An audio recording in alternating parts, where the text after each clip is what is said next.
Hello. Hi. Hi. Hey.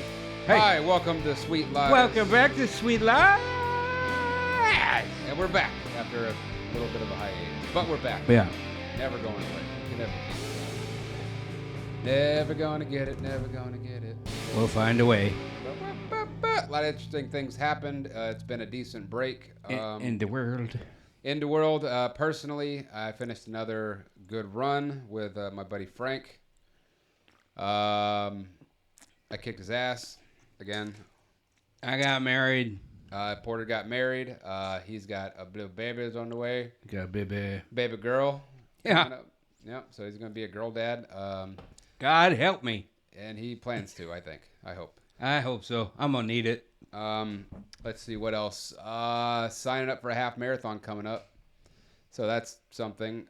Kids are doing good. Everybody's functioning. You just got to get to November. November or October? Oh, for me? Yeah. November. That child will be here on November 1st. Nice. Yep. Doctor said so. Got a buddy of mine. He's got, shout out to Matt. He's got twin boys on the way. So he's going from a house of 3 to a house of 5. So good luck with that shit. Don't get me wrong, like kids are great, but that's a big jump from like, we can handle one more to how about 3 more? So anyway, another buddy of ours is getting married in August, and I think that's it. I think that's the last of them. Yeah. Yeah, I think everybody. No more bachelor parties. No more. I mean, we're gonna throw a legitimate one now that I actually have some time. Yeah. You know, even though technically it doesn't count and it's a little late, but whatever. Another thing. So the world is weird. World's crazy. So Dave Smith had a debate. Porter sent to me with this Andrew Wilson character. Yeah. Reservations aside. They're having another one right now as we film this. Oh. They're talking again. Again. This is today. This is live right now. Is he on part of the problem or is he on the Crucible? Well, they can split the show. No, I understand that. You could see both. But he was on the Crucible. It's being broadcast from the Crucible Network right now. Okay, well, he did a debate with him. And who was mediating it? I don't know, some guy, I don't remember his name. Kind of, stud muffin little guy. Anyway, he'll find it. They had a debate, and it was interesting because the debate was libertarianism over Christian ethics. Was it Christian ethics? I think the object. All right, here, go to the. Oh, you want me to? Yeah. Yeah, Christian ethics. Anyway, go ahead. Keep looking to see if you can find out. Do you want me to? But honestly, it really doesn't matter. It had some guy debating. I'd like to give credit to him. I don't know who the fuck it was. He seemed like a nice enough guy. He did a good job moderating the thing. But Andrew Wilson was from a... Andrew Wilson has his own debate channel on the Crucible. He's an active debater. Dude basically has built a channel on debate. That's why his channel's called the Crucible, because it's a crucible of ideas. The thing is, it seems like from what I've heard of how he does his debate platforms, it's like people being set up to get murdered. But I mean, if I wanted to debate you on, like, if you wanted to debate me on like economics or any like subjects that you're completely well versed in, I would get murdered. Same thing as if I brought you in. It's like, let's talk about the best running backs of all time. Yeah, and you're just gonna look at me like, it's already a straight L. Yeah. Well, I think the object of that particular debate was because each opened with their hypothesis and their direct statement. Here, I'll just wait for you. Okay. Where one, Andrew's opening like hypothesis or like statement or directive was aimed at proving how pure anarcho-libertarianism leads to moral degeneracy, where the only way that you can have a free and or functioning society is when you have one based on a Christian ethic. Like, you can have libertarian ideals, but only within the framework of of a Christian moral framework. Yeah, I guess that's correct. No, it's correct. Yeah, that was his hypothesis, or that was his main point. Yeah. And that's why the reason why I got so nasty like off the bat is because basically libertarianism is based off of the principle of self-ownership. Which But they have this weird thing. You get lost in the weeds because because the way that they were debating is, I know I'm a little biased with Dave Smith because I'm a huge fan. I like so much that he does. We share common principles as far as like how government should be run and how the people should conduct themselves, and just basically trying to be as objective as you can, which is a breath of fresh air considering what we've seen. And then it seems like Andrew Wilson came off extremely combative, which I'm cool with, but it's like, dude, what are you trying to do? Are you just trying to win? Or are you trying to like see who has the better point? Because if you're trying to see who has a better point, you will be open to what the other person has to say.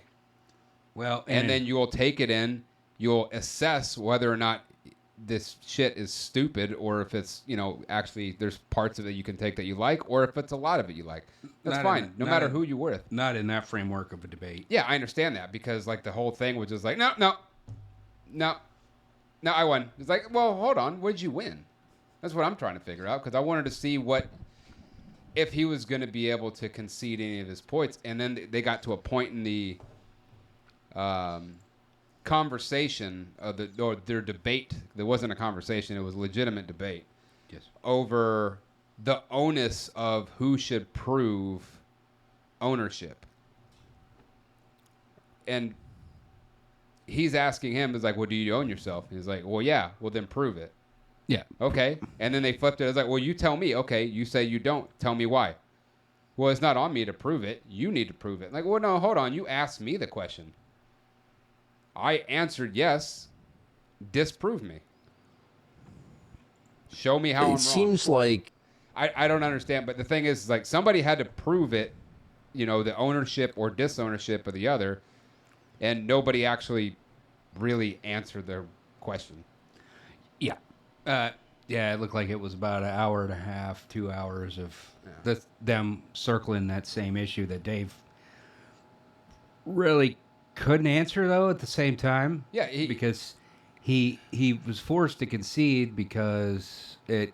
Well, that's the thing. He didn't even really concede. He just, like, I'm tired of arguing this. This is stupid because they're just going in circles. It's like, I guess technically you're right. He did concede. Yeah. But it's more of, how are we going to keep asking the same questions to each other over and over before it just gets old? And it just got old. That's how I took it. Well, yeah, it was just going in circles, but I mean... Well, okay, then answer that question, because if I take his side of it, like... Dave's? Yeah, if I take Dave's side of, like, I own myself. If you own yourself, then... I mean, yeah... Self-ownership and liberty to do whatever is ruled legal under the law opens things up to, because his main point was like incest. And man, he really kept hammering that shit home. Yeah. I'm like, dude, there's other examples. And I think that's kind of what threw him off. It's like, okay. Well, they also brought up slavery, but at the same time, I mean, there's different vehicles of people ownership. I mean, you could just look at our current state in the world right now. You can look at cartels. You can look at the Congo, where they're mining lithium via slave labor in the African Congo. That's where we get all the lithium, because all the lithium is mined by hand by children. Yeah, see, the whole problem with their debate is they were trying to find an objective reasoning how you could own yourself when it's purely subjective. No, it is. No, because there's different definitions, like definitions of how you're happy.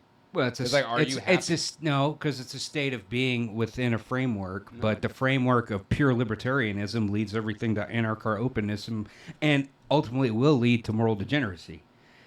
it would lead somewhere similar to where we are now, but you've just got like more crazy businesses that started up over some weird shit.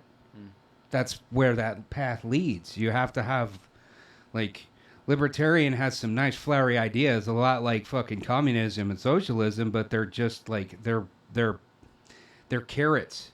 It's like, oh, well, we're almost on the other side of utopia. We just have to finish destroying everything first. But you have nothing to replace it with. Well, but here's my point on the whole ownership thing, because like I think that the reason I think it's subjective is because it depends on what you call ownership. So if you call ownership complete autonomy over oneself, I have the choice to do whatever the hell I want to do. Right. The only way that I lose my freedom.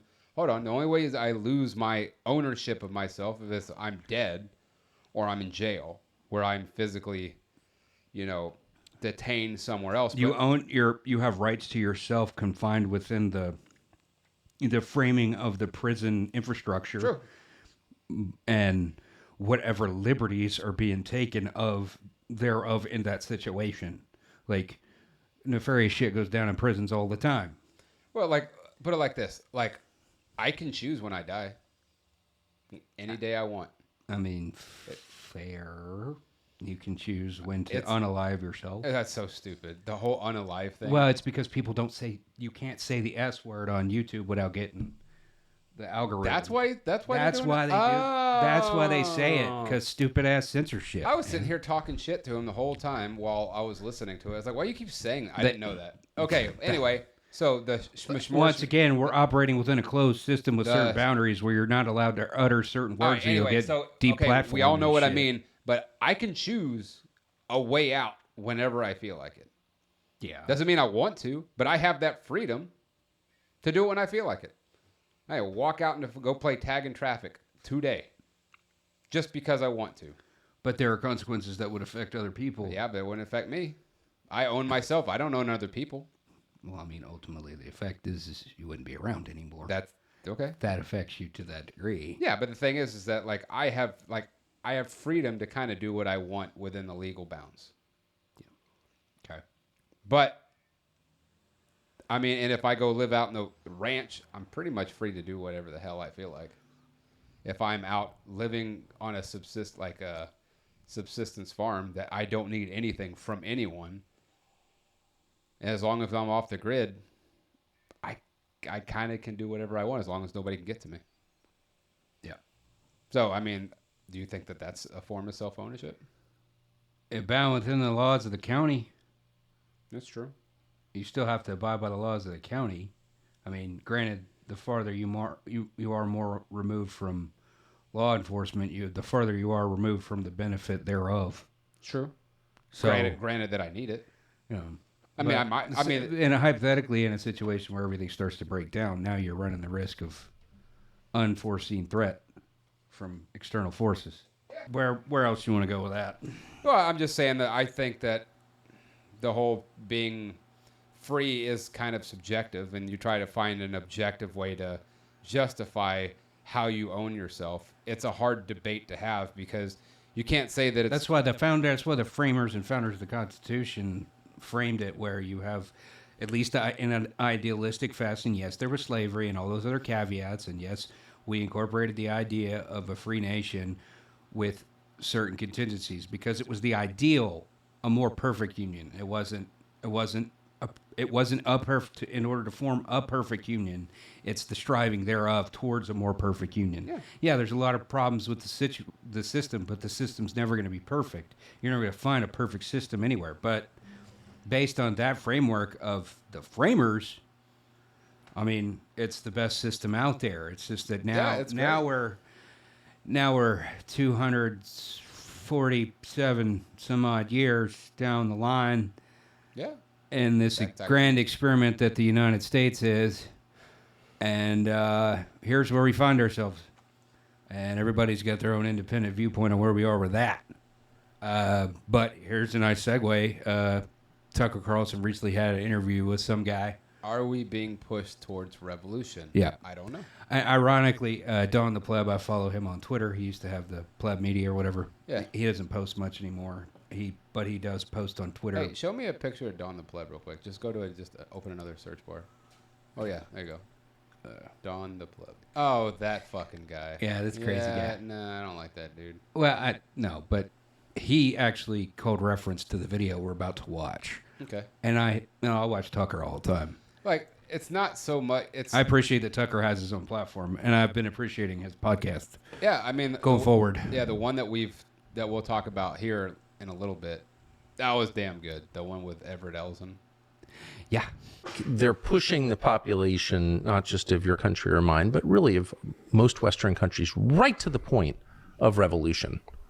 Oh. Like, how about we give you nothing and you shut up and take it? Yeah. And erase all hope for a future for your children or grand. That's Neil Oliver. He's some Scottish guy. Okay. I don't know his background, but all right, cool. Children even having children or grandchildren. Okay. It's quite a gamble to take. But the gamble is that the technology is evolving so quickly that it'll allow them to harness, the surveillance state and various tools of violence that are so overwhelming that there's nothing the population could do about it. Drones and AI are going to be enough to sort of force people to accept this. That's how I read it. It's possible. Yes, of course it's possible. But I think it's incumbent upon us to be optimistic that that's not what happens. I think there's an absolute obligation. It's beyond a right. It's an absolute obligation to be positive. I struggle with it. I mean, I have to be yanked back onto the path of righteousness by Trudy all the time because she is by inclination more positive than I am.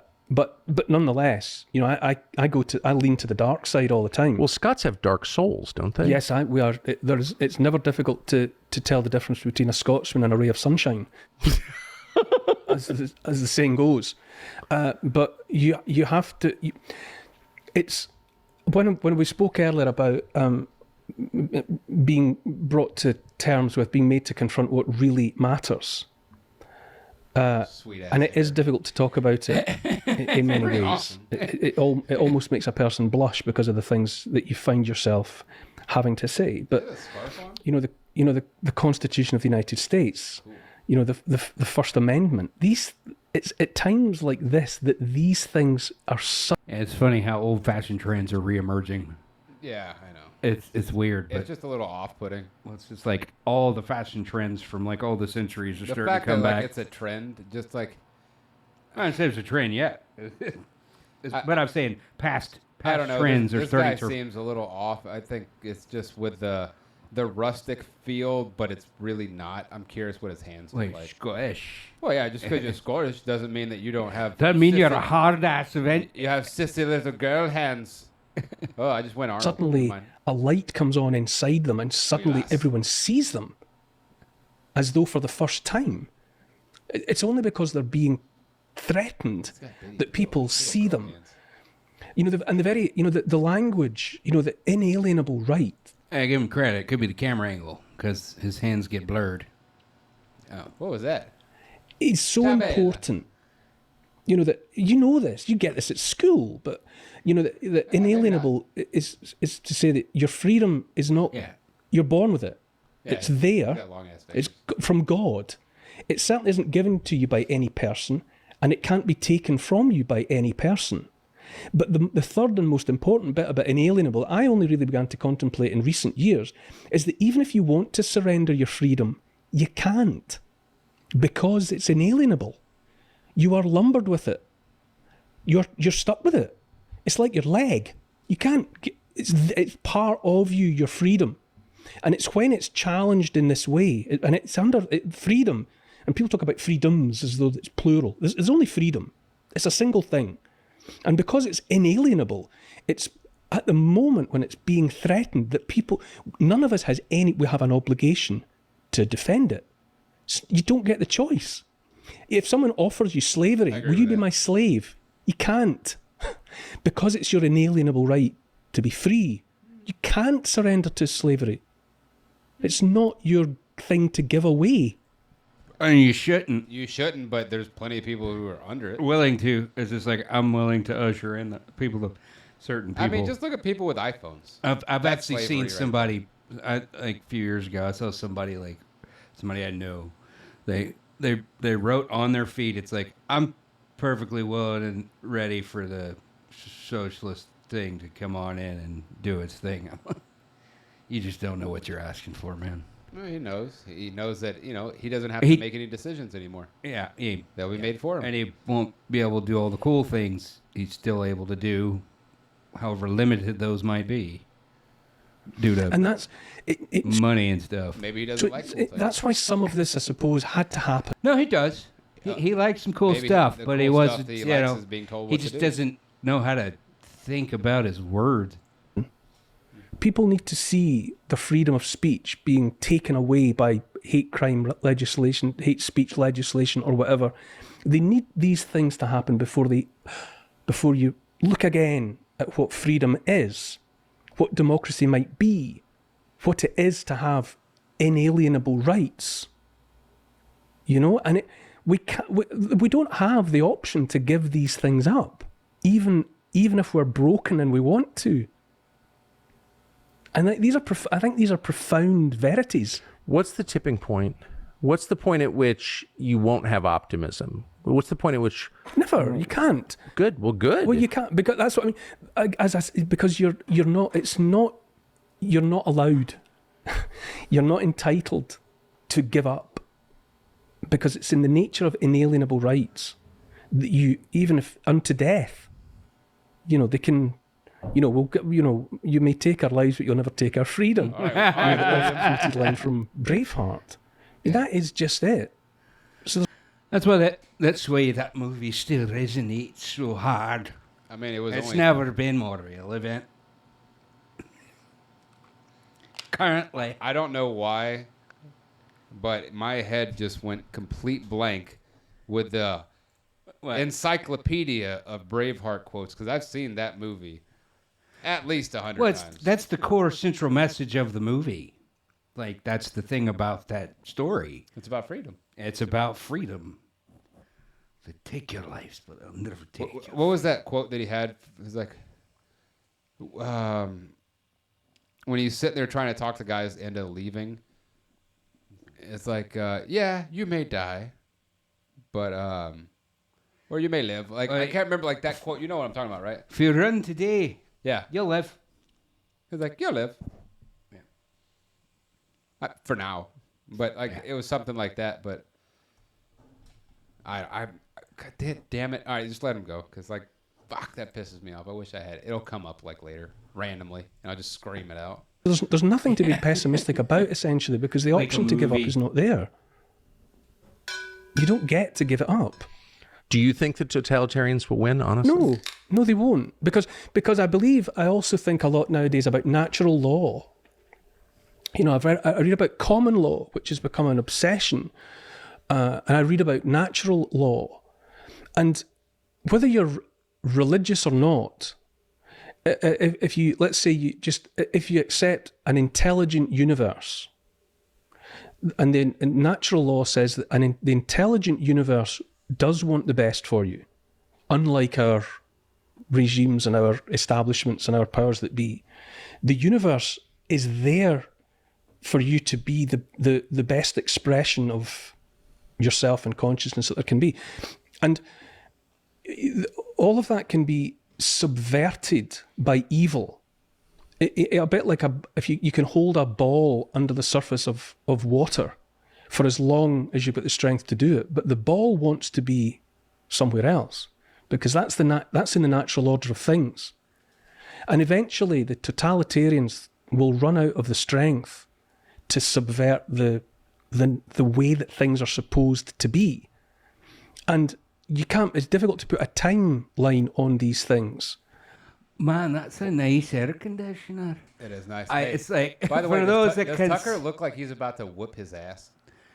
Tucker always has resting angry face. Which is weird, because you listen to him But laugh. it's his thinking face. I mean, you fucking turn that big brain on, dude. But his laugh is what throws me off. It's like, yeah, it's like, all right, man. It's like Mozart and Amadeus. Yeah. It's exactly like Mozart and Amadeus. I guess that's the laugh that the geniuses have. I wouldn't say that we're going to see Anyway, I'm not gonna bag on him, but that shit is ridiculous. You need to reel that fucking shit in a little bit. Hey, it's just a man being who he is. He's free. He's free. He is free. He's free. Okay, He lives in the wee woods, so he's in the wee woods. he lives in the He wee wees- he lives in the wee woods, so He he's wees just, in the woods. he's Be the end of it in our lifetimes, you and me. we'll fly fishing. And it might be for our children to see the end of it. Hey, hold on. But it I will saw a thing end, where it and said, because the natural law will. It says, "Don't go into the water unless you have to pee. Be a man." Right. Right. All right, go ahead. Reassert itself. I didn't. Another of the things I was sort of sleepy about and in a state of slumber about, I didn't really think about faith. I've always been a person of faith quietly. I don't go to church, but I believe in a transcendent, intelligent entity. And I think that was brought home to me, and the light came on in it for me during this time as well, because so many people wrote to me. Thousands of people wrote to me from all over the world. This game started where people, one woman wrote a letter to me and addressed it to Neil Oliver, near Stirling Castle, Stirling, Scotland. And the letter came to me. And I thought, well, that's impressive. The postman managed to get that to me. And I put a picture of it on social media, and without thinking, and it opened floodgates. And now I've had thousands of letters like these. And so people were writing to me without knowing my address. And the vast majority of the letters were about, this is a fight between good and evil. This is a fight between right and wrong. This is about light and dark. It was as fundamental as that for most of those people that were writing to me. And perversely, in an upside down way, it was becoming aware of evil in the world around me that made me think there will be, what's the opposite of evil? Good. There must be good. Yeah. There must be good, because I see the evil, and every force has its equal and opposite. Yes. So there must be good. There must be God, or there must be, because I've seen the alternative. I've seen the adversary. Yes. Because it's stalking the land at the moment. The badness is visible. I agree with that. So yeah, go check out I Tucker. gotta be careful about shit getting fucked up around here. Yeah, go check out Tucker Carlson's main new podcast, or whatever. It's called. He's on all the Tucker platforms. Carlson's. TCN. Yeah, Tucker Carlson. Tucker Carlson podcast. It's a TCN. Anyway, yeah. It's almost like it should be an old movie channel. What? Turner Classic Movies. Turner Classic News. Network. It's Tucker's Classic Network. Maybe he'll start showing black and white films. Oh. Yeah. Like the Maltese Falcon. Ooh, that's a good one. That is a good one. What else is good? You know what? Let's talk about that. Let's talk about good old-fashioned black and white films. Casablanca, fantastic. Back when you were limited by your White Heat. tools to tell stories on film, but I mean, let those films speak for themselves. It's like, The Third Man, also good. I've never seen that. Let's Sell see. it to me. Pitch The Third Man to me, Greg, without spoiling it for me. Or can you? I can. Okay, so basically, and I'll just put it simply as this. You have an ending that was the originator for a lot of people to rip this shit off. Yeah.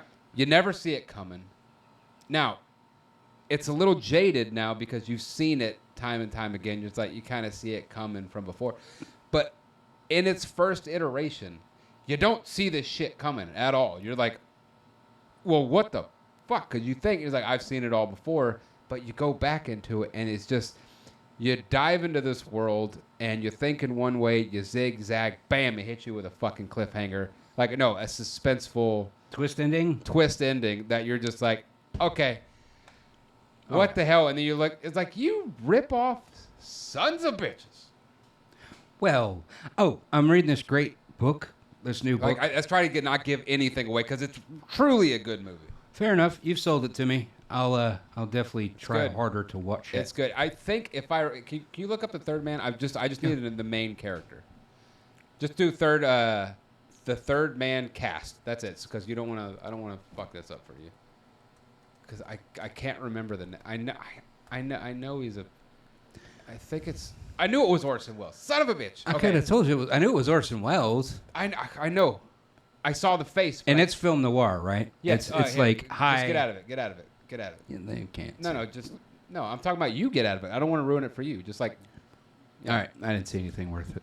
Okay. Anyway, yeah, fantastic. But yeah, that's another thing. Oh, the African Queen. Oh no, that's not black and white. It's not black and white. Actually, no, it was originally in black and white. Then they Oh, that's right. Then they fucking colorized it. What? Colorized it. Yeah. No, but I was trying to think. Was there a name for it? They put it in Technicolor. Technicolor. That's what I was thinking of. Technicolor. Anyway, a lot of good old westerns. Fantastic western. A lot of good John Wayne. Not the Conqueror. Once Upon a Time in the West. Once Upon a Time in the that wasn't black and white, Oh well.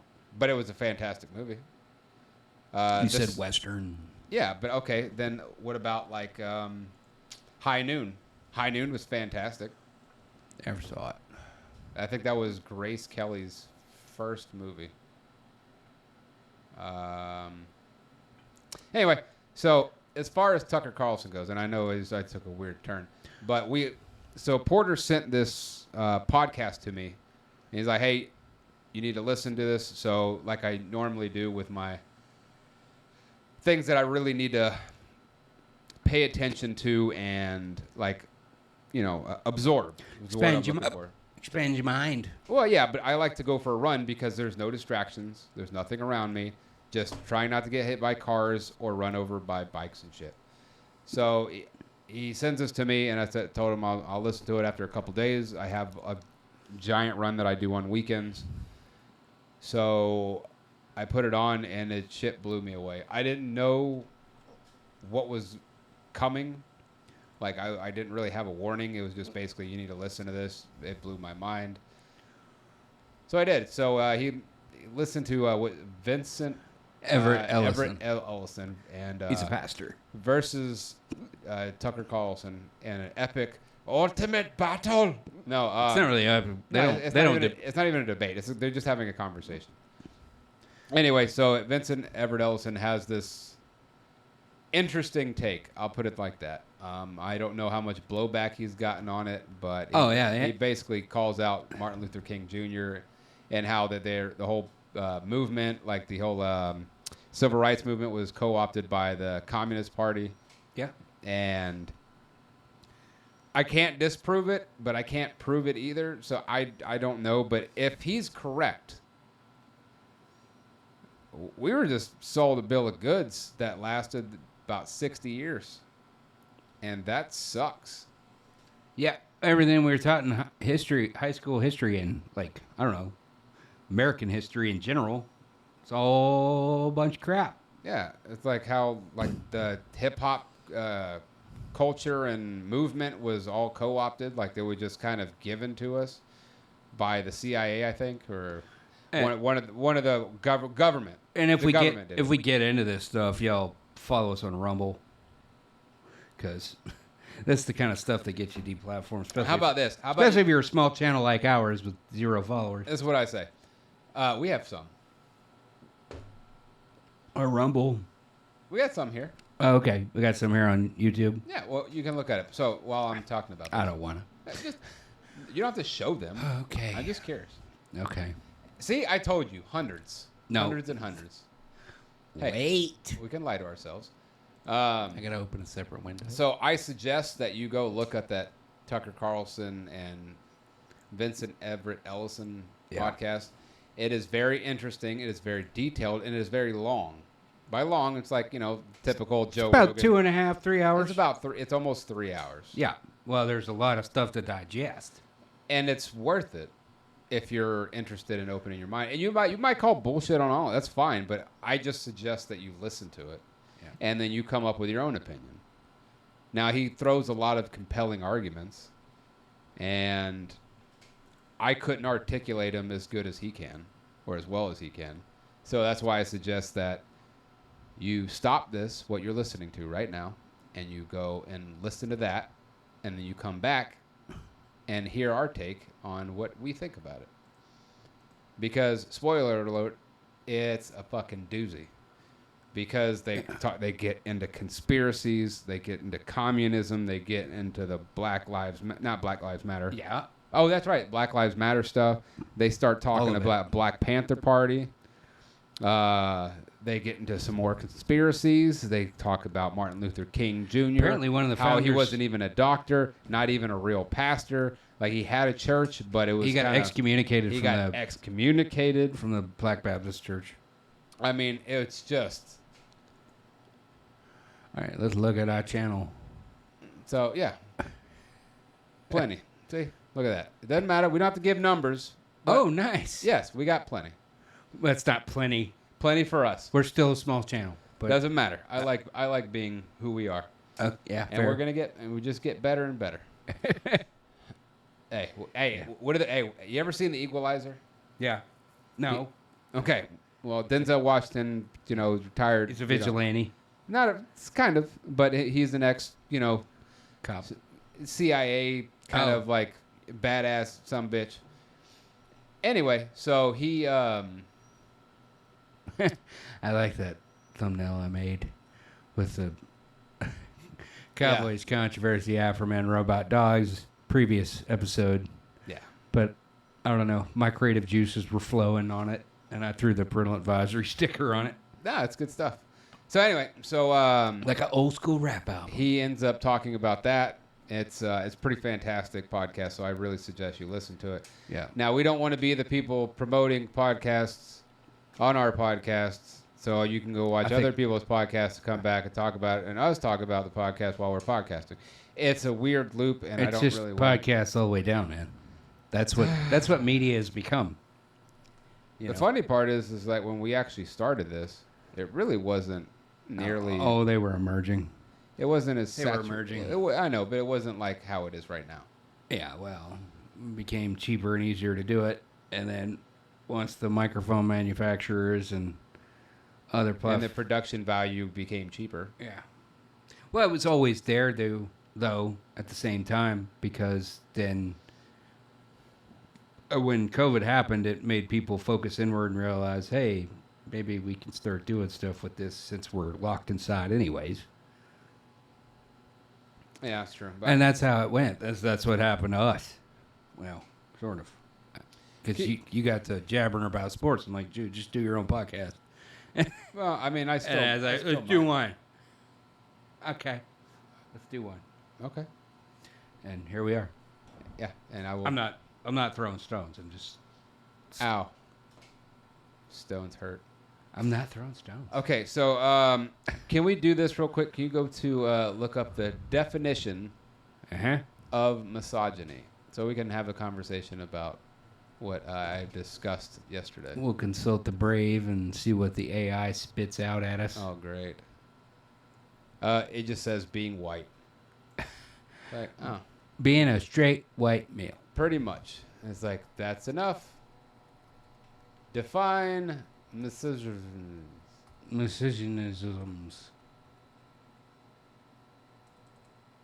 Doesn't have to be perfect. They'll figure it out. Hatred or mistrust of women. Hatred, contempt for, or prejudice against women or girls. It is the form of sexism that can keep women at a lower social status than men, thus maintaining the social roles of patriarchy. Misogyny has been widely practiced For thousands of years. For thousands of years. That's not how you spell practice. Yep. It's obviously AI generated. It says Wikipedia. Yeah. Well, you can. They may have changed that definition. Let's see what Britannica. Okay, let me tell you why women suck. Okay? Hatred or prejudice against women, typically exhibited by men. Yeah, it's generally accepted besides the consequence of the patriarchy. These are all starting to sound. Yeah, it sounds bullshitty. It's starting to sound.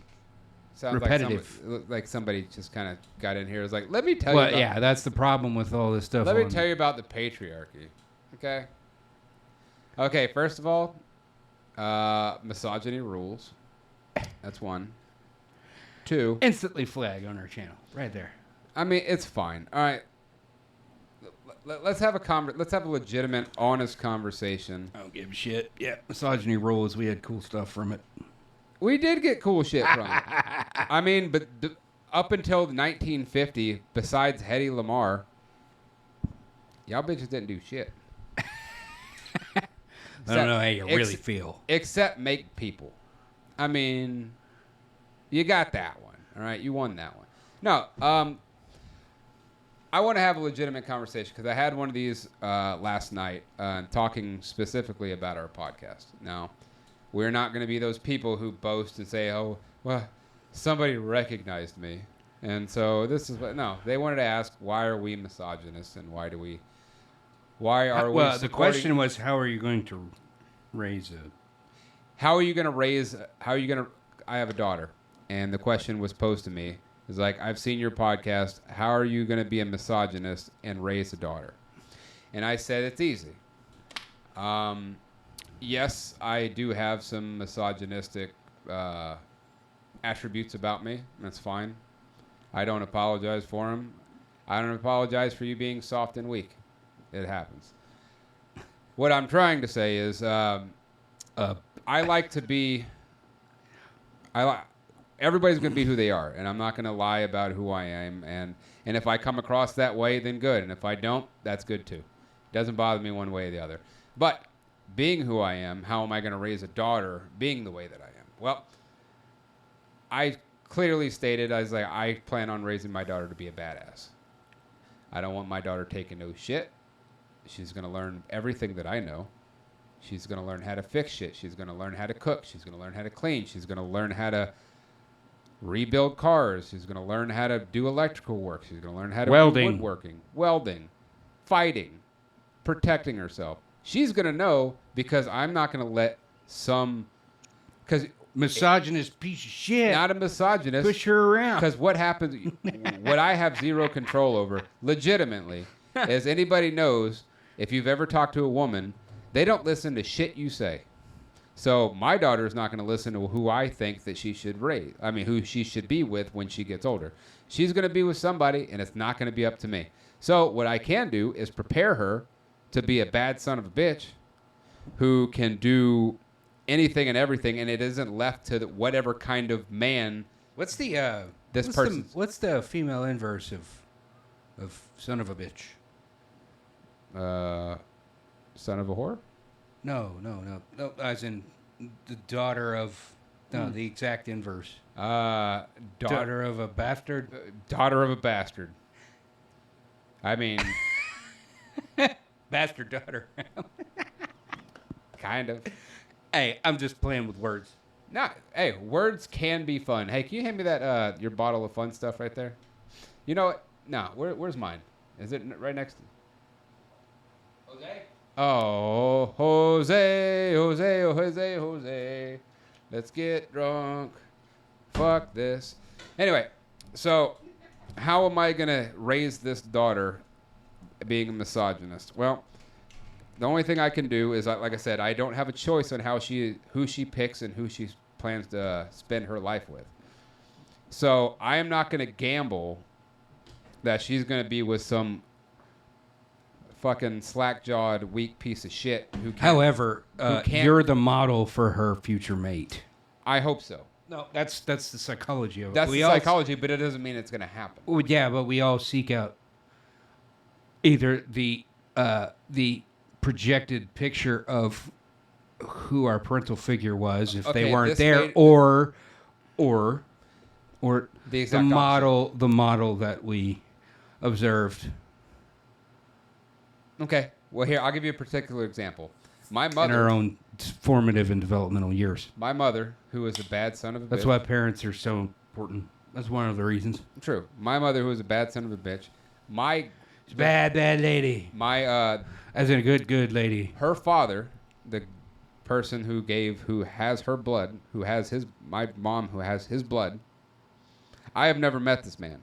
This man was a real piece of shit who used to beat the shit out of my grandmother and throw her through windows and fuck her up. Is this your real father? My real grandfather. Your real grandfather. Yeah, no, not my dad. You've met my dad. Yeah. He's like the nicest person. That not him. Yeah. It's like, if he was like, man, what the fuck was he like before? Anyway, So I never met this man. And he was a real mean motor scooter from what I heard. Now, going by your example, well, usually the framework, him being an alcoholic piece of shit who beats women and fucks people up, especially, you know, his family members. My mother, with the nicest way I could put it, went the opposite way of that. And basically put it like, I hate men. True feminist actions. I fucking hate men, was what she told me, which is fun because she had 2 sons. And she's like, I will never let a man ever tell me what to do. And she made sure she's been married 3 times. The last 2 were men who would never, no matter how many times she would take swings, scream at him, talk shit to him, would never lay a hand on her. And basically let her be the boss. That's what kind of people she married. Because her first husband, well, motherfucker, you're right. Her first husband beat the fuck out of her. Even after she saw her mother get her ass beat. Yep. And then she said, cycle continues. When he hit me and knocked me out, that's when I decided it was time to leave. That's when she's like, when I finally picked myself up off the floor, I said, this motherfucker's never going to hit me again. If he touches me again, I'll kill him. So she packed up her stuff and she left. She left Germany and she came home. So, that kind of fucks up my theory. But the second 2, you can't. But the first one, fuck, dude, we're framed, man. We can't. You can't. I mean, who framed Roger Rabbit? You can't tell me. You can't move outside of the mode. You can't. The Depeche Mode. You can consciously move outside of it, but it takes integral choices like every step of the way. It's just like anything in life. Like if you really want to change your situation, it starts with a choice from the moment you're conscious of it. You can continue on the path you're on, or you can start from scratch. You can start from 0, look inward, and it's kind of like what Peterson talks about. He's just like, well, express yourself. Well, change. It's like based on your choices. Like whatever you choose to, if you really want to change your life, you have to start that day. Like you wake up, and this is how you're gonna behave differently in the world. Because if the life that you've created for yourself is turned to hell, well, you can change it. That's the thing that drives me crazy. It's a long road, but it's harder. It's harder. You can be whoever you want to be. You can change it at any moment. Yeah, and people just refuse to. It's like. Yeah. Why would you want to be the person that you would look up to? Why would not even nobody says that you can actually get there, but at least strive to get there. But change is real change happens with habits, and the people you butt sex. The people that you associate with. Like you become the 5 people you hang out with. Period. Yeah, that's true. It's just what we do. As much as people want to be non-conforming and do their own fucking thing, it's like, yeah, I'm such a rebel. Well, you're wearing the uniform. Well, because there's a million other rebels that are fucking up their life, too. I've been hanging out with you, and I didn't turn ugly. Well, maybe that's why you didn't turn out ugly. Maybe that's why you're doing better stuff. Maybe I'm one of the good ones. Maybe. Just saying. I'm trying. Like, I tried to start changing my life in 2017... by taking, even though it was like, I don't want to say the job was below me, but it was below my potential skill level. But I took it because what it made me do was be disciplined.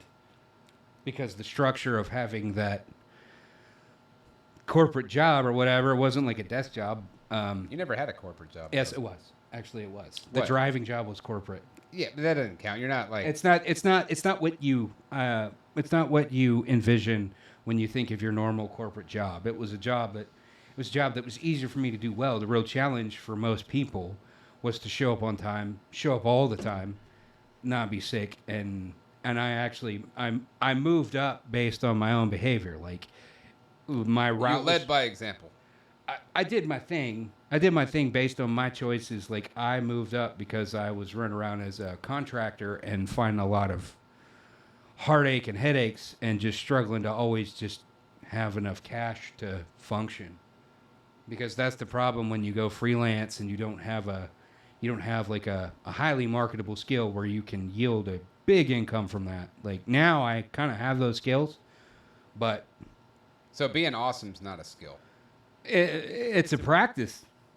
I'm not saying I'm awesome, But but you- I'm effective. That's what I was trying to tell you. The Equalizer.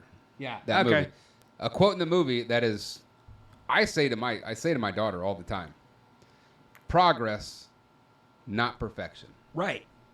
Nobody's asking you to Every be day. perfect, but show up, It's like a little do bit the work, incremental. be a man. Incremental change over time, like little choices. Seriously, if you just be a man, your life is just If easier. you sacrifice today for the future, if you sacrifice like instant gratification now for the thing later, you will see optimal results. And that Well, actually yeah, but kinda- how do you even do that? No, and this is what I mean. Well, How do you sacrifice for? Is like, hey, sacrifice today Well, for depend- tomorrow. But if you keep doing that, then you kept sacrificing your whole life, and you never saw the tomorrow. Yeah, but Then what? But at the same How time, when do you stop sacrificing? When do you it's- just shut off that motto for a day? well, if you keep doing the same pattern of behavior, you'll keep getting the same results. The point is you have to pick in the point at the future of where you want to be. Now, there's no guarantee that you'll be happy, but But you can achieve whatever it is whether or not it brings you happiness doesn't matter. But as long as you have years and time on your side, because the older you are, when you see that and take that mindset, it'll take you longer. Like, because as you get older, anybody over in their late 30s, early 40s will tell you, it's harder to move. It's harder to get up and go around. It gets harder to you ever work. try to work out at 5 a.m? It sucks. Yeah, I mean, I've taken a bike ride. It's like every time I get up at 5, it's like, yeah, I'm gonna go. Okay, I'll go take a bike ride. Well, wait till your daughter's born. Good luck with that shit. I know. You might get it in while you can. That's what I do. It sounds cliche, but it's not. That's why the bike is attached to the back of my car. Now it's like, well, that makes the risk of somebody just so stealing whenever it. you're ready to end it, you can just drive right off a cliff. Like, fuck all this. No, it's got an electric I'm motor. taking my bike. It's got an electric motor. It'll get me home. I don't actively use it because I feel like, no, I need to get the rotations and the reps in because, You got to start a revolution. because there was there was a time where you had to power bikes just by pedaling. Now they got all the toys in the world where you can, but I'm very conservative with that battery. It's like I don't flick it on unless I hit some rough terrain where I got to get out, like it's muddy or whatever, and I'm like, yeah, okay. But it gives me enough oomph because it works just like the throttle on a moped. Well, okay, speaking of change, one thing that I heard from a dude I was in the military with, he's like, you want to quit smoking? This is what you do. And it's like, it might be hard, but this is how you do it. So you know your first cigarette of the day? One way to do it. And I was like, well, yeah, what about it? Just don't have the first one. Yeah. And I'm like, well, what about the next one? He's like, well, if you don't have the first one, that'd be the first one, wouldn't it? Yeah. And I'm like, well, what about the one right after I eat dinner? He's like, still would be the first one if you hadn't smoked all day. I'm like, that's trickery. And I appreciate that. No, it's not. It's incremental. It's incremental change. No, but it makes sense. The thing is, it goes to your point about change. You're not going to do shit unless you want to, right? You're not gonna. Nobody's going to make you. It's like they can force you to do the shit, but as soon as you're left to your own devices, you're going to go right back to your old habits because you didn't really want to do it. It's like It's easy. It's like when I wanted to get better at guitar. I say that because among what happened during the pandemic, of course, I had already kind of set up a practice regimen prior to the pandemic because my shift was split. So I had 5 hours between shifts. I could do one of two things. I could either take a nap, chill out, do whatever, or I could practice. And what did I decide to do on 4 out of 5 days of the week? Maybe 6 or sometimes 6, sometimes every day. Wasn't every day, but I didn't get mad at myself and I didn't not do it the next day. But it's hard. But it's hard. But Yeah, I especially took that forcing time. yourself to get up. Because one thing I'll tell you about If I kids- wasn't working at another job Yeah. in that split shift, and I did find a little bit of work in between, like a little bit of carpentry in between, like bus routes, yeah. I just sat at home and I just practiced. I picked out things. He would shred, ladies and I gentlemen. wouldn't shred. He would. I don't fucking- shred. I he still would don't shred. shred. I still don't shred as people define shredders. As you would see on your average YouTuber. Well, according to Master Splinter, he was a shredder. Yeah, well, Here all night. we can't all be Master Splinter. That's true. But the thing is, what it comes down to it, and I'll tell you one thing. If you do want to keep on the working out thing and trying to be better that way, if that's whatever that looks like to you as far as whether Your stamina. whether it's fucking rollerblading, who gives a shit? Whatever it is. Whatever you want to do, I guarantee you the only way that you're going to keep that going is if you do it early in the morning. Yeah. Because you're going to work all day. You're going to, as soon as you come home, you're going to want to spend every second with that baby. Yeah. Unless you're a piece of shit dad, then, then whatever. Then you work out whenever the fuck you feel like it. Yeah. But then you're going to want to spend every second with that kid. And then sleeping time is going to be up in the air because you don't know what you're going to get. I don't know that I will sleep much in the first 2 months. But you don't know. Cause I know because I have a pretty good idea. Okay, that's fucking bullshit. No, it's true because... How? Because of all the kids that you've had? No, because I'm projecting into the future that my wife is about to undergo major surgery where they're not just going to remove the baby, but they're going to remove 2 other things. That has nothing to do with it. But her recovery time is 40 days. It's got nothing to do with it. What I'm saying is that you might have the luck of the draw when you have a kid like my baby was, where you lay that fucker down and doesn't wake up till 6 in the morning. That's luck. That is pure luck. Because You're so lucky. I will tell you this. My daughter was not that way up until she was like fucking almost 6 years old. She was waking up in the middle of the night and fucking crying or running over and saying whatever. That shit was hard. And trust me, it is hard to fucking get shit done the next day when you were sleep deprived for years. Now, sometimes, that's why I'm saying you don't know what you're going to get. It's like fucking Forrest Gump. Life's like a box of chocolates. You open that, you're not going to know what you're going to get. Yeah. Well, you might get lucky and you might get a child who sleeps through the night and it just works out that way. You can put them down and fucking you could go put her to sleep. She cries for about 2 minutes and then she's out. And then we'll see in the morning. That could happen. So, but what I'm telling you is you don't know what you're going to get yet. So, if you do somehow night train them correctly, it sucks, and you're going to be a brand new dad. You have to suck it up, and you're just going to have to let them cry for a few minutes. It sucks. It's painful. You don't want to do it. You want to pick them up. You just leave them alone. Your mouth to God's ears. And it's hard. It's hard to do because I fucked up with Alyssa. I fucked it up. But Jackson, nope. We fucking train that little fucker right, and he goes to sleep, stays asleep. It's great. And it promotes a little bit of resiliency, because it's like, okay, they can kind of, or no, more autonomy. They're like, okay, they can go to sleep, and if they wake up in the middle of the night, unless they're just wide awake, because that shit happens too, they just pop up like a fucking goblin and just go, hey, you ready to play? No, dude, it's 1 a.m. Let's party. You want to watch Bluey again? No, I don't, man. Like, I'm tired of fucking Bluey right now. I don't want to talk about Bluey and Bingo and the dad and the mom and all the random other characters that are in the shit. No. Hey, stop grabbing the book. I don't want to read Pool Time again for the 50th time. Which is bullshit because... I'm a read him Lovecraft. I'm going to read him H.P. Lovecraft. Oh, H.P. Lovecraft? Oh, good luck with those nightmares. No, but here's the thing. Because I'm going to school him on I know the we ancient started ones. off with politics, but we're going to get into parenting for a minute. It's our podcast. It's weird.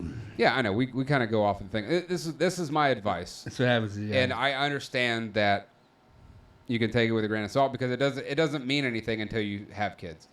Meaning, like, until your daughter is born, you can guess all day long, and then... It's all projection. I wanted, to fucking raise a little badass, and she is a badass. But, fucking I'm still making bracelets and You know, petting ponies and petting ponies and fucking hanging out with unicorns and doing all the pretty pink and yellow shit that she loves to do. And she's super girly at the same time, and she likes to pose for pictures. Didn't raise her that way, but she just fucking came out that way. Now, she ain't scared of shit. And I will put that on me because, like, I push her into do some scary shit. But she gets out and does it. And she gets probably out. has a really good time doing it. It's like riding the shockwave, right? Put her on the shockwave when she was 4. Come on. And I got bad news about Six Flags. And she fucking cried a little bit. And guess what? She fucking did it. And guess what? It's her favorite ride now. She, like, the first thing that she wants to ride is to go to the shockwave. And now I'm putting her on the Texas Giant. And she's going to fucking hate it. That's the best one. It is. Even, like, I don't know, something about old school engineering. The old one was the better one. See, No. But you were here whenever that was going on. I don't know if you went, but the whole ride would fucking shift left and right because it was old wood construction. Well, now it's they supposed fixed to. it. It's supposed to move. But now it doesn't really move that much. Anyway, all right. So what's up with Six Flags? Is Six Flags a joke now? No, it's not a joke. It's fun. Well, that's Reddit. People gonna say what they gonna say. I saw something. No, you know what? I'm sorry. You're talking about Wild Kingdom. No, I'm not talking about that. I'm talking about they finally decided to close the Six Flags in New Orleans.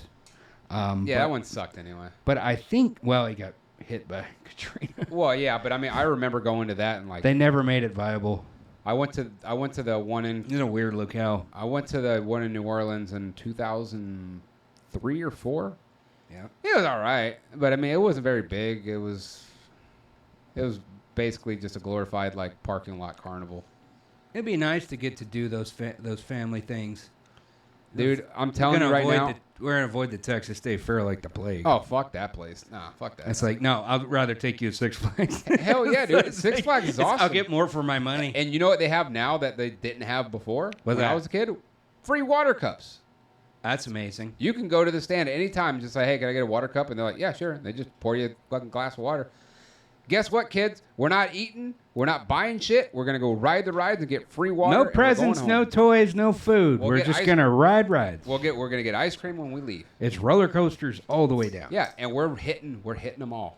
She did look up I think it's the cat whip or the bat whip. It's the Catwoman ride.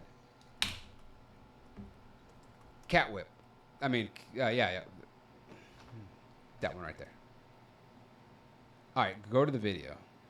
Oh, okay. We'll go to the video. So I put her on this one and thinking she was going to fucking cry her eyes out. Now, people, I don't know if they can see this. Watch this. Let's do a little, come on, computer.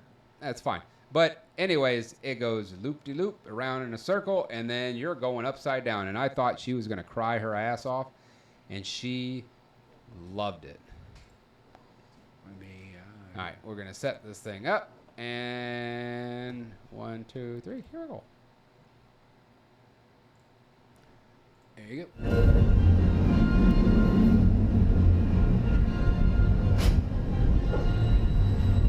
So I got put on, the first time I ever got on it, I got her, Colton, and me sitting next to this autistic guy who I thought was just a dude scared out of his mind. Turned out he was severely autistic. And when we started going, he started flipping out, and I'm like, oh no, dude. The person that came to check on us before they let us go was like, hey, dude, are you okay? And he just didn't say anything. He was unresponsive. He just sat there, and they were about to take him off the ride. And they just said, fuck it, just let him go. And he just started we started going on this how you're seeing right now, and then he started kind of losing a little bit. This and looks then fun. This looks really fun. This is new. Yeah, this is new. And then we started going, and then once we started going upside down, we're almost to the upside down part. Then he started flipping the fuck out. And then full spectrum, and I was internal collapse. Oh no, I made a mistake sitting next to this guy. But the problem is, as I looked over at him, he wasn't having an episode. He was having the time of his life. He was smiles, shit-eating grin, ear to ear, the entire time.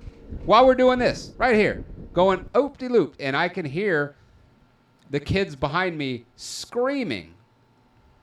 And I was like, oh, no. And I'm trying to, like, hey, it's almost over. We're almost done, blah, blah, blah. Hey, you know, trying to do the fucking dad shit. Like, it's going to be okay. We're almost done. It's almost like we're almost here. It's like I can feel it. We're Oh, so it just slowing- goes in a circle. Yeah, but it's going upside down. Yeah. While it's going in a circle, yeah. Yeah. But I was like, and I'm trying to, like, you know, trying to talk him down. It's going to be fine. You're going to be okay. The ride's almost over. We're slowing down. We're not going upside down anymore. All right. You know what makes me think? My nerd ass. Hold on. Wait. And then we're getting there, and we're slowing down. We're slowing down, and I'm still hearing the fucking, and I'm like, man, I got to deal with this shit the rest of the day. She's going to say, let's fucking go home. We get to a fucking full stop. We quit. I get out, and I come out and look behind, and she was like, let's do it again. That was awesome. I was like, I thought you were crying. She was like, no, I was having the best time. I didn't close my eyes once. It was great. I was like, son of a bitch, I'm sitting there talking down nobody. Like, they're having the time of their lives. This is awesome. Okay, all right, So my just bad. enjoy yourself, Dad. So I was like, she was like, I got to go pee, though, and we're going right back. I was like, all right, sounds good. My daughter rules. Shout out to Six Flags. Fucking Six Flags. But you know what? I got to get her on. Go look at the Titan. Yeah, have you been on the Titan yet? Yeah, I think so. It's the one that's not the giant. It's the basically the fucking Yeah. supersize me giant. Yeah, but it's not wood, so it's not as fun. We'll just go to the drop and then we'll just kill it. But by the way, it's hard to go to Six Flags sometimes because I've had so many instances where I don't have to wait in a line whatsoever. I don't give a shit about being in the front. If I make it to the front, cool. And then click, click, click, click, click, click, and holy shit! Oh man, I love Six Flags. It's great to be in Oh, DFW. but here's the problem with us being older dads. Oh, that's so cool. Is you got to get it in when you can. Yeah. Because me and my dad I mean, Prisoners, I've been going to Six Flags, but it's like, well, yeah. we were going to try to do it for Halloween this year, but Oh, Fright Fest? Hell yeah. Yeah. I've never been, but it seems amazing. Dude, it's so much fun. You can look over the edge, and you just see like, They slowed it down. you know, that's how it goes. And then you just like, okay, here we go. Which honestly, I really hate YouTube, and just for this specific reason, Because it spoils it. because it ruins it. It's like, dude, you gotta do it. Yeah, but it doesn't replace the actual feeling. yeah. I could have some fun with the kids though. Well, no, here's the thing. This In is, the basket. You know? yeah, and here's the point. Us being older dads, you know, you get a limit, right? You're going to hit to a point where, and this is going to bring me to some fucking kind of depressing shit. Uh-oh. You're going to get to a point one day where it's going to be your last roller coaster. Mm-hmm. My mother's was the Rattler in Fiesta, Texas. I think I was 10, so it would have been 94. It rattled her so bad, she popped the muscle in her neck and never rode a roller coaster again. Oh. She used to love roller coasters, and I fucked it up for her. She had to drag me on it. You just got to warm up, man. Yeah, you got to do them exercises. You got to stretch them out. And Well, the thing is we're going to get to a point where, you know, we can't do it anymore. And you want to be able to do this with your kids. Even if you only get to do it once, because, like, my dad loved roller coasters. To this day, hates the fact that he can't ride them anymore. My dad's just turned 68. And he just, you know, he hadn't done it in years and years and years. got heart issues. But yeah, well, yeah, he's got heart issues. He's got the whole thing. But you know, and it sucks, dude, because like you know how it is seeing your parents start slowing down for the first time. It's like fuck. Yeah, It's hard to watch, you know. But like he took me on my first like legitimate roller, not like the teacups and the stupid little things. And not the stuff at Funtown. Funtown's cool, but it's not Six Flags cool. Funtown's in Maine. Go to it. It's awesome. I think it's in Wells. Maybe not. Anyway, so he took me to Darien Lake in New York, and there's a ride called the Spider. It was my first loop upside-down roller coaster. And my dad was 27 when he had me. Now, us being older dads, You know, like he had I'm older. a solid 20 years of riding roller coasters with us until he just couldn't do it anymore. So we did Six Flags over Middle America, which is in St. Louis, which is awesome. We did Six Flags over Texas. We did Fiesta, Texas. We did Darien Lake. We did Funtown and just random. I don't know if we ever did Busch Gardens. I don't think we did. I think that's in Virginia. But anyway, we did all those things. And, like, you know, now he can't do them. And you being an older dad, by the time your kid is available to be tall enough to ride the rides, you're going to be fucking about 50. Yep. And never know. Might get blessed with that recessive tall gene. Well, true. But I'm just saying, you don't know. Of a tall chick. The thing is, you got to hit it while you can. Oh, I will. I'll do my damnedest. It was just like, oh, man. You know, because think like about all the fun stuff. Right now, like I'm 39. Like, well, we're 39. We're about to be 40. About to be 40. We're about to be 40, and I'm being able to do the roller coasters with the kids and shit. Because one day I'm gonna take full advantage. Because one day I'm not gonna be able to. Yeah. So you just take full advantage, and this is what brings me to the point with this Modern Family episode that came up on one of my reels. Yeah. And it really put me in a bad mood. You know, he's sitting there talking about, he's like, you have a kid. And like, I'm going to screw it up, but I'm going to do the best I can. Look up the Modern Family episode where he talks about kids and shit. But anyway, he talks about, you know, you have this kid, you know, you have this little baby. You fall in love with the fat folds and, you know, chubbiness and his, you know, this beautiful miracle. And then one day it's gone. And then you have this toddler who is just full of life and happy and smiling and all this other stuff. And then one day it's replaced with this kid. Who asks all these questions. The most interesting questions. Why is this? That you've ever heard. And then that's gone. And then you have a teenager. And then you have this other one. And then you fall in love with all these kids. And, you know, you don't really have a chance to miss them because, you know, it's still the same kid. You just replace it with a new kid. And then one day, all those kids that you fell in love with walk out the door all at the same time. And I was like, shit. And it's like, what I'm trying to say is, you never know when the last time you're going to pick your kid up. And I was like, fuck, dude. Yeah. That shit hit home, you know? I mean, for people who are terrible parents who don't really care about their kids, yeah, obviously that means nothing to you. But every time my 7-year-old, who's, you know, too big to pick up, but, you know, she runs to me whenever I go pick her up. Kid. She is. She's tall. She's tall. She's long. She's already 4 feet tall. And she's 7. She's tall. She's way bigger than I am. But she'll jump up at full speed, sprint to jump into my arms. And then one day it'll be the last time that it ever happens, and I'm not ready for it, and I never will be. And it's like, you got to think about it. It's like, you got to enjoy all the precious moments. And here's another thing that was brought to my attention, I don't know, a couple weeks ago, and then was brought to my attention again today. It's like I don't know. It's hard because sentimental moment. Yeah. Well, think about it though. Well, no, we've got all these podcasts that we've done, and the kid can go back and look at them and listen. So when they're older, they can look back. That's why I'm gonna keep the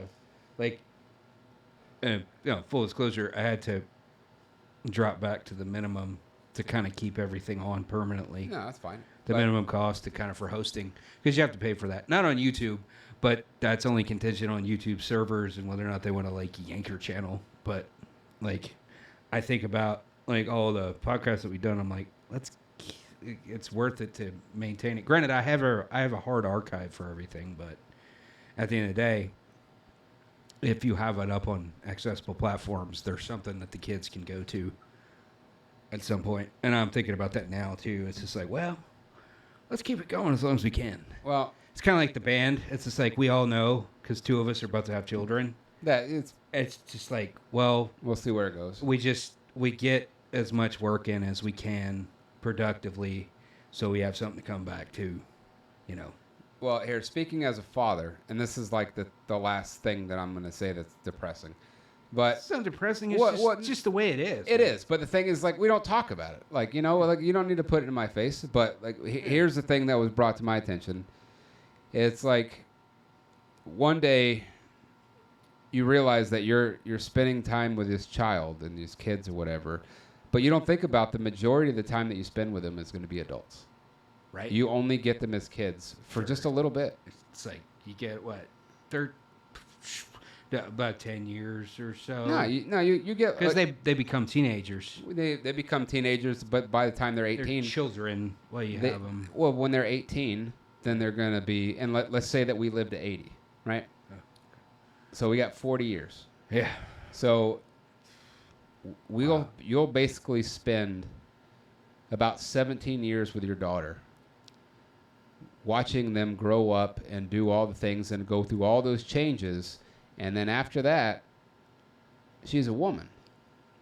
And she's going to be a woman for, let's say, if we lived that long, to 22 years. So the majority of their life, you've known them as a woman and not as that kid. Yeah. Enjoy it.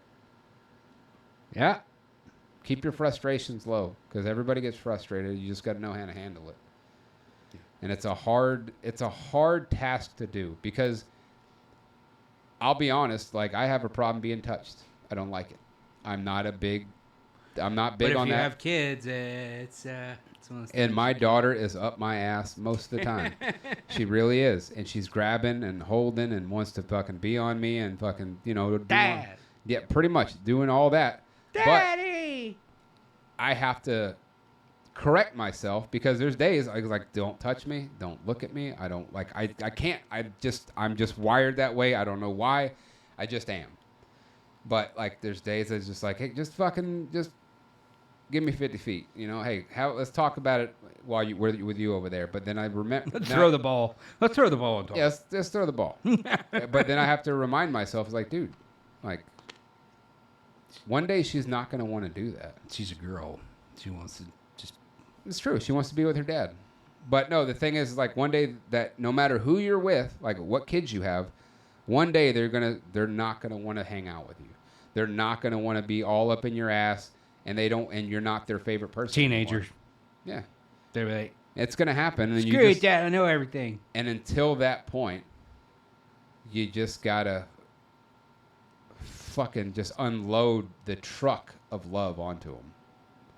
Well, not too much. You know. No, but the thing is, you can't be a bottomless. Nobody says that you have to fucking hover them. I'm just saying that I don't be no helicopter to make sure that they know that you love them. I don't want to raise no chicken shit. But no, like, every time I don't go a day without telling my kids that I love them. Yeah. I don't go one day. Fair. Because I could pull out of my driveway tomorrow and get blindsided by a truck, and that's it. Yeah. That could happen to any one of us, and it happens to everyone every single day, that they wake up not knowing this is it. No more. You get 0 more days. That doesn't mean abandon your principles and abandon your life and just like, I'm going to live life like it's my last bullshit. We got bills to pay. You got kids to prepare for their futures. You got to mow the grass. You got to fucking pay the bills. You got to do all the shit that you're supposed to do, but that doesn't mean that you can't take that little bit of time to spend with your children and tell them and make sure that they know that they're loved by their parent. That doesn't mean you fucking baby the shit out of them all the time, because you got to raise them to be strong, independent people. But that doesn't mean you can't show them in whatever little ways that is only significant to you. Because me and my daughter, we got a secret handshake, and we've had it since she was... Me and my dad had one of those. Wasn't really a secret handshake, but it was for us. It was for us. It was a special thing. It was a special thing. We still have it. We just haven't done it in a long time. Yeah. Well, I mean, maybe it's just a hug. Next time you see him, you fucking do it. It's just a hug. No, don't tell nobody. Don't fuck it up. No, nobody knows mine. And it's just a hug and a glass of wine. Now I'm saying it. I'm not going to say what the handshake is. It's good. It's just a hug and a glass of wine and a boat ride now. You know. I mean, hey, it's nice to have that. Yeah, but It's you know nice to have the boat ride yeah, for the thing sure. is, next time you see it, don't wait, do it. Oh, no. Yeah. Yeah. I did mine yesterday. It's like it's specifically for us. It's just some stupid shit that I made up because I thought it was funny. And she's been doing it since she was like 1 or 2. Nice. And every once in a while, she'll just drop it on me. Hey, Dad. And she'll put her hand out and like, oh, shit. Okay. Yeah. I'm in. That's a special thing. Yeah. Yeah, now you're making me think about all the sinful shit I did with my dad. Yeah. But the thing is, the fact that you actually They're had there. No, They're that there. you had it. That's there. Think of how many kids didn't have that. Yeah, I know. You're lucky. That's why we're... I think that's probably why we're in trouble culturally, because, the youth are the future. They always are. And you didn't give your kids secret handshakes, and that's why your kids suck. Or you just weren't there. Yeah. And that's a lot of people sacrificing today for the future. Well, you can't sacrifice that. Well, yeah, I mean Sacrifice yourself. That's the. I mean, not to dig back into what we were talking about, but I mean, yeah, people throw misogyny around like a fucking word, like, but at the same time, like, we had a hierarchy. Like, the patriarchy makes things work, but at the same time, like, it's kind of awesome. The combativeness towards it and like the overthrow of it, that crazy feminism shit. Look around on social media and shit, and you just got nothing but a bunch of happy, crazy, unhappy youngsters that are grown up to be crazy, happy, unhappy, adults, misdirected adults, and they're not even really fucking adults, and it's really messing things up. That's what sucks about Nobody's this. proficient in anything. Nothing. I mean, there's the top 10% of anything, but they're the top 10% of the shit barrel. You know what I'm saying? I mean, be the best damn fucking trash truck driver there is. But it's because it's on the parents. It's like you had a whole generation of parents that raised a bunch of new way fucking you know what I raise? losers. You know what I make sure that I instill in children? Or didn't raise them. No, this is what I instill. You know. This is the thing that I think every parent needs to instill. Doesn't matter how good you are, just don't quit. Yeah, just finish. Finish. That's what my parents made me do. Yeah. If you do, just finish it. Yeah, if you even start if you it- hate it now, just finish it. If you started it, you made me fucking do this. You made me take you to this shit. You begged me to do this. You're gonna finish it. You said you were going to be there. Just fucking be there. Yes. We are gonna be the parents of you gave your And word. when it's over, if you want to walk away, fine. But yeah, but you Get have there. to. You have to finish it. Yeah. You cannot quit. I can deal with dumb. doesn't apply to bad jobs. But No, you know no. what I mean. But You the know, thing is- it's like you said you're going to be there. Finish out your time. Hey, I can deal with dumb. I can deal with stupid. I can deal with all kinds of things. But there's 2 things that in this world that I cannot fucking deal with. I can deal with liars, and cheaters, and all the bullshit. But what I cannot deal with, is non-finishers. no, I cannot deal with lazy, and I cannot deal with quitters. I hate both of you equally. If you're lazy and you're a quitter, I got no use for you. It's because they become dead weight. It's just like they become the burden for everybody else. Dude, it's like it's great if you're smart, but if you're fucking lazy and you're a quitter, fuck you. You ain't worth shit. but if you're- I'd rather go talk to the dum who will work his ass off and keep trying and trying and trying and trying and trying. It may take him 1,000 tries and it only took you 1, but guess what? They showed up the next day and fucking keep trying. You're like, no, I did it once. Yep. Nah, don't be that. Don't quit. Be a man. That's right. So, to end this podcast, I'm going to send you away with some homework. Doesn't mean we have to podcast on it, but Okay. I feel like this is important and integral. This is a book I found. The 7 basic plots. This is something for you and you people all at home to take away.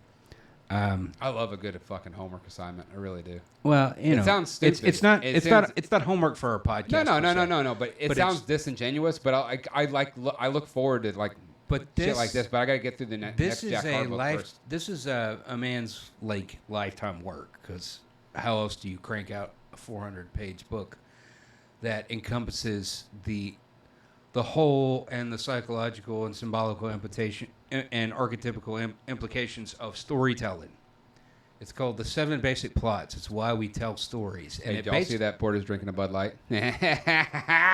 Anyway, Yeah, 7 basic plots. It's here. It's available and it's free. Yeah. We're past that moment in the culture war. I'm still voting Trump, so you know, hey, I'm drinking a Bud Light, wearing a Trump Nation T-shirt. Y'all can suck it. Hell yeah. But yeah, this covers everything, and it also covers how stories changed in the postmodern era. What's the title of it again? The called 7 Basic Plots. Seven Why Basic- We Tell Stories. Okay. 7 Basic Plots. It By Christopher Booker, which is crazy because he wrote a book. It's like you're born with a name. Yeah.